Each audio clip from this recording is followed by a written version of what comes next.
In the world of journalism, sometimes the most important information arrives unexpectedly. In this case, it was a simple notification on my phone.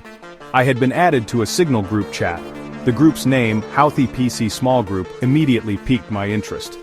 Little did I know, this seemingly innocuous invitation would grant me access to a treasure trove of sensitive information, the Trump administration's war plans for Yemen.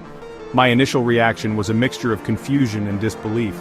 Why would I, a journalist, be included in a group chat with high-ranking government officials discussing military operations? The answer, as I soon discovered, was a bureaucratic blunder of epic proportions. Someone, presumably in the White House, had mistakenly added me to this highly classified group.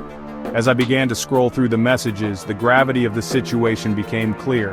This wasn't just casual chatter, it was a real-time discussion about the planning and execution of airstrikes in Yemen. Names like National Security Advisor Michael Waltz, Secretary of Defense Pete Hegseth, and Secretary of State Marco Rubio flashed across my screen. These were not people known for their loose lips. The messages themselves were incredibly detailed, outlining specific targets, weapon systems, and even the planned timing of the strikes. It was like stumbling upon a digital war room where the fate of nations was being decided. The access was unprecedented and the implications were enormous. This accidental leak had the potential to expose the inner workings of the Trump administration's foreign policy and raise serious questions about its handling of classified information.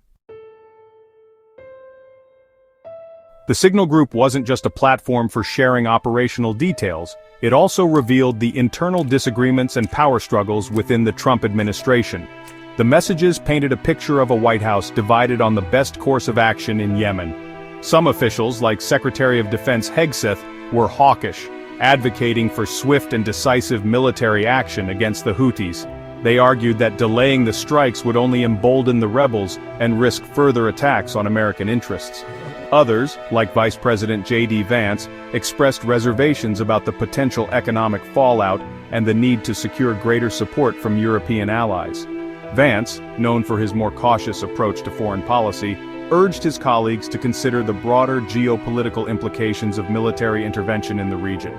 He argued that a more measured response, focusing on diplomacy and economic pressure, would be more effective in the long run. The debate played out in a series of terse messages, often laced with frustration and thinly veiled accusations. It was a rare glimpse into the raw, unfiltered dynamics of a presidential administration grappling with high-stakes decisions. The casual nature of the communication, however, did little to diminish the seriousness of the issues being discussed. These were not abstract policy debates. They were discussions with real-world consequences for the people of Yemen and the stability of the entire region. The fate of a nation, it seemed, hung in the balance of these digital exchanges. The central question that consumed the Signal Group was whether to proceed with the planned airstrikes in Yemen. The Houthis, backed by Iran, had been escalating their attacks on Saudi Arabia, and had even targeted international shipping lanes, threatening global trade. The Trump administration, eager to project strength and deter further aggression, saw a need to respond forcefully. However, the decision to use military force was not one to be taken lightly. The potential for civilian casualties, the risk of escalating the conflict, and the economic costs, all had to be carefully weighed. Some officials argued that the strikes were necessary to send a clear message to Iran and its proxies that the United States would not tolerate attacks on its allies or interests. Others worried that military action would only exacerbate the humanitarian crisis in Yemen, already one of the worst in the world. They argued that the focus should be on finding a political solution to the conflict, even if it meant engaging in dialogue with the Houthis. The debate reflected the complex and often contradictory impulses of American foreign policy, torn between the desire to maintain global order and the imperative to avoid entanglement in intractable conflicts. The tension in the Signal Group reached its peak as the planned time for the airstrikes approached. Updates arrived in rapid succession, detailing the movement of aircraft, the deployment of missiles, and the assessment of damage.